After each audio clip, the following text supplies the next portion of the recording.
In today's video, I'm going to teach you how to use a monospace font in Google Docs to effectively display code, whether you're creating technical documentation, sharing snippets with the team, or simply want your text to look neat and professional. Using a monospace font is a simple way to achieve that clarity. First, make sure you have your Google Docs document open. You can start a new document or open an existing one where you want to add or format the code. Once you've got your document ready, it's time to select the text area where you want to write or import your code.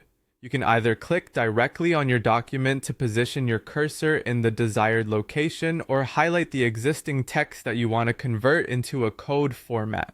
Now let's move on to the crucial part, changing the font to something more suitable for code.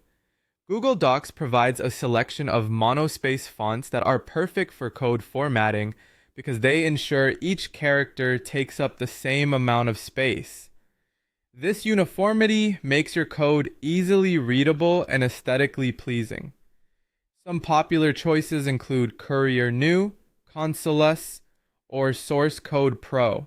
To select one of these fonts, go to your Google Docs toolbar and click on the drop-down font menu. Browse through the list and select the monospace font that suits your preference. If you're planning to input general text without any existing code, you can go ahead and type directly in the selected font style. But if you've already prepared your code, simply paste it into the selected area. This step will help maintain the spacings and alignment, which are important for coding clarity. Additionally, there's an optional step to ensure a consistent style throughout your document. This is especially helpful if you're planning to add more code or want to streamline your document's appearance. Google Docs offers a feature to update the default paragraph style so that any new text matches your chosen monospace font.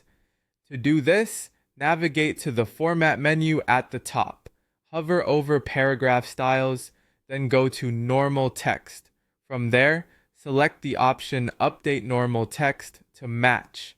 By doing this, every time you use normal text styling in your document, it will automatically adopt the monospace font you've set, saving you time and effort if you're working with multiple code segments. And there you have it, a quick and effective method to format your code using a monospace font in Google Docs. By following these steps, you'll create a cleaner, more readable document that highlights your code effectively. Thank you for watching, and happy coding!